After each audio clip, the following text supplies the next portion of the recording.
everyone, welcome back to our channel. If you're new here, my name is Rachel and this is like a family vlogging channel with my husband Brad and I and our twin 3.5-month-old babies. Today, what's on the agenda is a 3-month postpartum update. So I was trying to jot down notes over the past 3 months on like what I experienced after pregnancy, as my body was recovering, as a brand new mom of twins, and this is gonna kind of envelop all of those emotions and physical symptoms that I've experienced the last 3 months.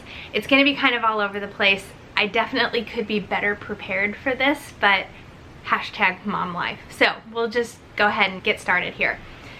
First of all, I'd like to talk about my recovery. My recovery was generally very easy. I had a C-section, it was scheduled, everything was routine. I didn't have any complications during the procedure, and I bounced back, I think, very quickly. By about 4 weeks postpartum, I felt physically 100%, totally back to normal. I was almost back to my pre-pregnancy weight. I know that's not normal, that's not average, but that's what I experienced, and I was really grateful for that because I had to be on my toes for the babies. So pretty much just like a 4-week recovery, with the exception of like the incision and the skin around it still is kind of like hypersensitive. It almost feels bruised. It's like, it's hard to describe. It's numb, but it's also hypersensitive. So it doesn't feel comfortable like if I rub it roughly. So that still is going on, but the incision healed up great. You know, all of that's really good. My belly has like gone down to pre-pregnancy size already, so really happy with that. I did not expect it. I thought I was gonna have a long recovery to get back to like pre-pregnancy weight. That was not the case for me. I know it's different for everybody, so I was very fortunate. The incision, like I said, healed very well, with the exception of I had a few sutures that like popped out. I don't know if they were internal sutures or what, but I ended up having to go back into the doctor twice to get those clipped and removed. So that was kind of weird, and where the sutures were popping out, the area of the incision like wasn't healing, and it was uncomfortable in that spot, and it would even bleed a little bit. So look out for that if you're having a C-section. Just keep an eye on that. I'm trying to think what else. Like the hardest part of recovery was the first probably week, and it was really difficult to sit up on my own. I had to roll onto my side and push myself up. So that's difficult when you're getting up a bajillion times a night to tend to babies. Thankfully I had Brad there too, and physically I would like have him pull me up for like the first week if he was available to do that. So that was probably the hardest part. Otherwise everything was pretty straightforward. If you stay on top of your pain meds, you're not really in much pain at all, so no biggie there. Moving on to like hunger, diet, that kind of thing, and like fitness when that becomes relevant. So I was extremely hungry. It's like when my milk came in, and it really has not subsided.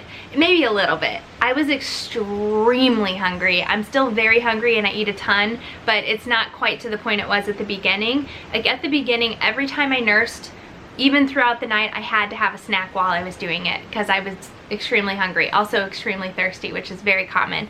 So I would have granola bars, cereal bars, different snacks stashed beside where I would nurse the babies, and I would eat every single time I was nursing, plus full huge meals in between. I'm still at that point, except like in the middle of the night, I don't necessarily need a snack when I'm feeding them, so it's not imperative that I have snacks ready to go in the middle of the night, which is good because I mean that's not a great habit to be in, and you have to brush your teeth a lot. So I'm kind of glad that's gotten a little bit better, but I'm still eating a lot. I don't track what I eat and I don't track my calories, but if I had to guess, it's probably around 3,500 calories a day, some days maybe even like 4,000 calories.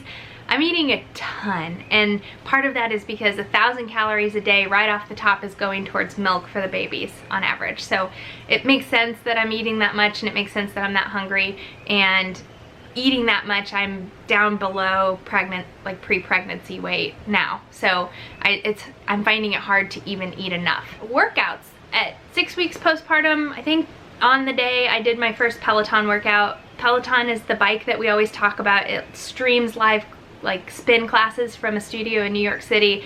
It's so fun.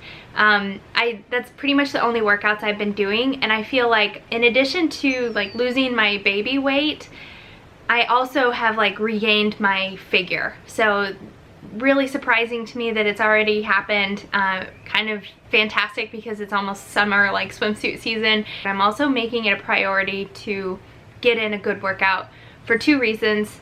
It helps me bounce back physically and like stay active and energetic, but it's also mentally required for me. Like, the endorphins I get from working out are like crucial for me to stay positive and happy, and I really enjoy working out, so it's not hard for me to make that a priority. And like I said, the only workouts I've been doing are on the Peloton bike, and it's music driven, it's fun, like the instructors are great, it's like motivating, so I really enjoy it. I have done a few diastasis recti abdominal workouts, but not as consistently as I probably should. I need to focus on like strengthening my inner like abdominal muscles and start closing that gap. I can tell that like I do have a separation of my abs from pregnancy, so I need to work on that a little bit more. There's a few videos I've been doing, and I can link those in the description bar below, and I just need to be more consistent, I think. Speaking of like weight loss and, you know, getting back to your body, feeling energetic, it's not about like personal image, even though that does play a role. Like, I'd be lying if I said it didn't.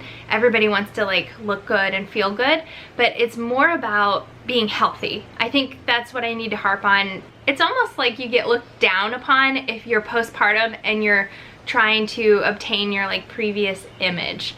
People look down on that for some reason and say, don't worry about it, you know, focus on your babies, focus on being a mom, all that.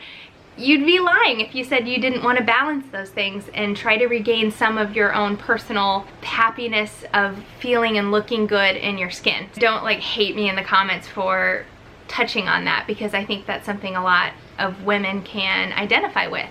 But it's also about just being physically healthy and being a good role model for your kids, showing that working out, taking care of your body is important. I think that's what's really driving, you know, my motivation to get healthy. There are a few products that I've used consistently to help me get there. One's the Peloton. We're not sponsored by Peloton, we just love it, and we have a code in the description bar below. If you're interested in getting a Peloton, use our code and it'll give you $100 in the boutique to get like shoes that you need, like clips for the bike, and Peloton gear. Like this shirt that I'm wearing is Peloton, I love it.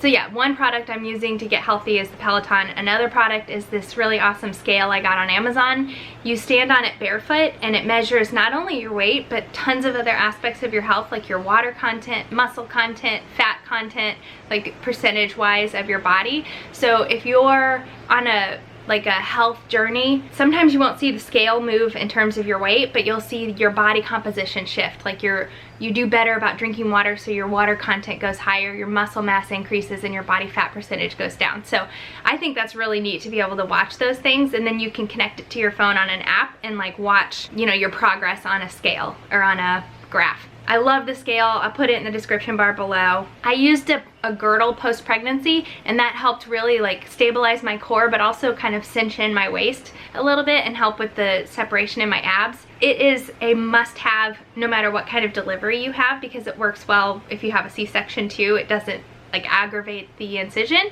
So I'll link that below. That is a must-have, and it's only like $12. And then on that same note, I got some leggings that have like the control waist compression, and it just helps you like be aware of your core, hold your core in, help with that separation as well. So these are like pretty thick leggings, and the top control part is very similar to the girdle, but then you're not having to like wear this girdle thing. Like if you go out in public, you could wear the leggings instead. So I'll link that below too. Breastfeeding. This is its whole own subject. I'm gonna do a whole by itself video on my experience with breastfeeding, because I feel like I've experienced every hiccup you can have. I've had boob strikes, bottle strikes. I had this horrible pain in my left breast towards the beginning that ended up being, I can't remember the name of it. I'll tell you what it is right here, but basically every time I had a baby latch on my left breast, it was excruciating pain. It ended up going away, thank goodness, because that probably would have ended my breastfeeding journey. It was like toe curling. So that was not fun. Overall, I'd say breastfeeding, okay, I'm finally at a place where I'm not questioning my supply. I feel like I've been questioning my supply the entire time, and I'm finally at a place where I'm not. I'm finally at a place where I understand the concept of breastfeeding and like how to make sure your supply is consistent. And I'm finally at a place where if the babies are eating like crazy, I understand it's because they are working on my body producing more for a growth spurt or for their needs, not because I'm not producing enough for them, if that makes sense. So I just kind of understand the whole concept of breastfeeding much better than I did in the beginning, and it's gotten much better, much easier. I, along the way, have tried everything. I've tried a combination of breastfeeding and pumping. I've tried exclusively pumping, and now I'm at the point where I'm exclusively breastfeeding. So they don't get any bottles. Lyndall refused to take a bottle as of a couple weeks ago, so every single feeding is at the breast as of a couple of weeks ago. So even through the night, and it's honestly much easier. I hated pumping. I got to a point where I hated it. In the beginning, it was like fine. I had the motivation to do it, and it was rewarding, like actually seeing milk come out, I think. But now I'm at the point where I'm sick of cleaning bottles and pump parts and whatever. So they're exclusively at the breast, and it's working really, really well. I'm finally done like questioning whether they're getting enough. So thankfully, because that was difficult. I'm gonna hit on something right now that is going to probably make people mad, and I don't want to offend anybody. I need to make a few disclaimers. I really appreciate any kind of advice that I'm given. Honestly, like, I'm new at this, I'm a new mom. I appreciate advice. Secondly, I have nothing against formula. If you cannot, or if you are not willing to breastfeed, either of those are perfect reasons to not do it, then formula is a perfect option. If you can breastfeed and if you're willing to do it, there's no question that it's healthier for the baby. I mean, you can research it, it just is.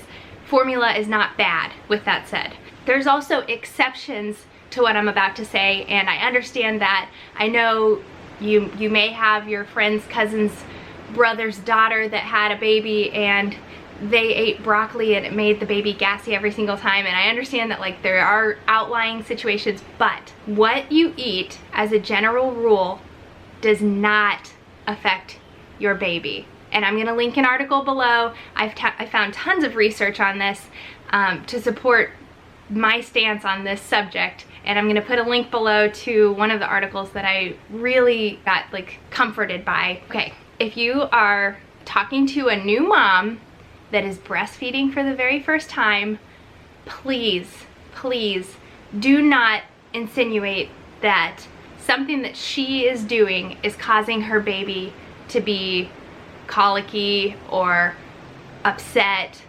gassy. Please don't. Breastfeeding is so hard. It is literally the hardest thing I've ever done, not just physically in the beginning. It's very painful and it takes a lot to get past that. Mentally, emotionally, it's a time commitment. You're constantly questioning it. And to have somebody come up to you and say, "You're not gonna eat that broccoli, are you? You shouldn't eat spicy foods. You need to cut out dairy." The mom guilt is already there. Like, please don't do that to a new breastfeeding mom. It's not relevant. Almost always it's not relevant. What we eat is digested by our bodies, and then the milk that we make for our babies comes from our bloodstream after everything is filtered, and then it's filtered again as it's made into milk, and then the baby digests it and it's filtered again. What we eat does not affect them, with a few exceptions.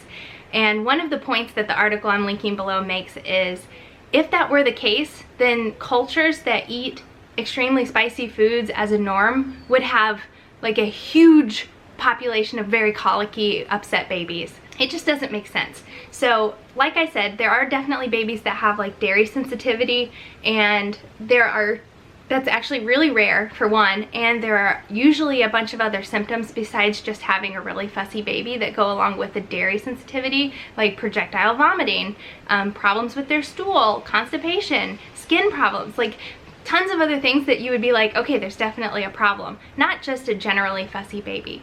So I'm begging you, if you're talking to a new mom and they're breastfeeding, please don't suggest that it's something that they're eating, because that's just gonna make them feel horrible. It's happened to me. I fell for it until I researched it myself, and unfortunately it's just like this very widely accepted concept that what we're eating is going to make our baby fussy. It's just not the case. So I'm gonna get off of my soapbox now. Okay, another breastfeeding product that I could not do without is my Twinsy pillow. It's for tandem nursing, and I'll link it below. I have the My Breast Friend, which is hilarious, pillow, and I have the Twinsy pillow, and definitely the Twinsy pillow is my favorite because I can cinch it in and get the babies up closer to me. So it works better for my size, and it's working even better now that the babies are a little bit bigger. Could not tandem nurse without it. I have this nursing necklace now, and I'll put it below too. It's really funny because Bear, when he's eating, he's like flailing and kicking and his arms are going everywhere. So I got this necklace that I wear, and it has different shaped beads, and they're like textured. And so he can hang on to it and hold it while he's eating, and it gives him something to do. Keeps him out of like everything else. Love it. Sleep. As a new mom, I expected to be getting less sleep than I am right now. So I think that's a good thing. In the beginning, it was very scarce. Like the babies were getting adjusted to being outside the womb, and they were just like waking up a lot more randomly besides when they were hungry. So that's gotten much, much better. And now literally they only wake up to eat. Besides, like, we have to pacify Bear a few times throughout the night. Otherwise they just eat twice, and that's it. I'm really thankful that Brad and I did the shift thing for the time frame that we did it, because that helped each of us get sleep. That helped me tremendously. Thank goodness the babies were both taking bottles during that time, because I couldn't have done it without them. I just would have been exhausted all the time. But now we're at a point where they just eat twice, and I can handle it by myself, and he'll go in and like give Bear a pacifier randomly throughout the night to help me. So that's where we're at. So thankful for Brad for helping me with night shift when it was relevant. Lastly, I started losing my hair right around 3 months. I'm gonna hit on a little bit of a heavier topic at this time. So I wasn't really planning on talking about it, but then I'm like, if I don't talk about it, then that's really, I don't know, like I'm making the subject more taboo than it should be. So anyway, hair loss started right around that same time I started getting really fatigued, which I talked about in one of our videos, and I thought it was just like a fatigue thing. After a few days, like all my blood work was normal. After a few days, it definitely evolved into obvious postpartum depression. So I had like the baby blues for the first couple weeks after the babies were born. That's completely different. I think it's important for women to understand that like baby blues in the first few weeks are normal. When you get well past that and you're having like this, it can be fatigue, it can be anxiety, it can be like you can't go to sleep no matter how tired you are, it can be feeling really, really sad, it can be, I mean, there's so many different symptoms that you can have that would point to postpartum depression, and I had a handful of them and didn't realize it until one night I was just kind of at a breaking point, and Brad was like, "You're not yourself." I'm really thankful that he said that, because I didn't realize it. I don't know, I know that's kind of a heavy topic, and I just wanted to mention it because I was already at the 3-month mark when it kind of blindsided me. So it didn't happen like at the typical, I don't know, I think it's like 2 to 4 weeks or something, or 2 to 6 weeks. They say like watch out for postpartum depression. It can happen anytime within the first year. I wanted to put that out there. I am having all of that taken care of. I'm in a much better place now mentally, and it's obvious that that was what was going on. So yeah, that's kind of heavy, and I kind of just threw that out there without much of a preface, but hopefully that can help somebody that might be going through the same thing, or that knows somebody that might be going through the same things. I will put the article below that like helped me confirm my own diagnosis, so to speak. I also went and saw a doctor too, but I'll put that article below if that can help you. It has just a long list of symptoms that you can look out for. And I thought I would know. It was so weird. Like I thought I would know if I was depressed, and I didn't. Like I knew what to look out for. And then like all the questionnaires that are like, you know, asking the questions about postpartum depression, it's like I knew what the correct answer should be, and I would put that down. I was just like not even letting myself think that I could be depressed. But I should have known better. It runs in my family. My grandmother actually had really bad postpartum depression. So like it runs in my family. It's treatable, and it's not taboo. It's an actual chemical imbalance. So don't feel bad about it. The topic needs to be talked about, and that's my story. So that is 3 months in a nutshell, postpartum with twins. And I hope you enjoyed it. I know I talked really, really fast. I had a lot of things to cover. I'm already at 23.5 minutes, good grief. So this is a very long video. I hope you enjoyed it. If you're new here, you can hit the subscribe button and keep watching us as we raise these twins. to the best of our ability. We're new parents, we don't know what we're doing, but things are getting pretty exciting. So hit the thumbs up button if you enjoyed this video, and if you have any questions, please leave in the comments below, and we will see you next time. Bye.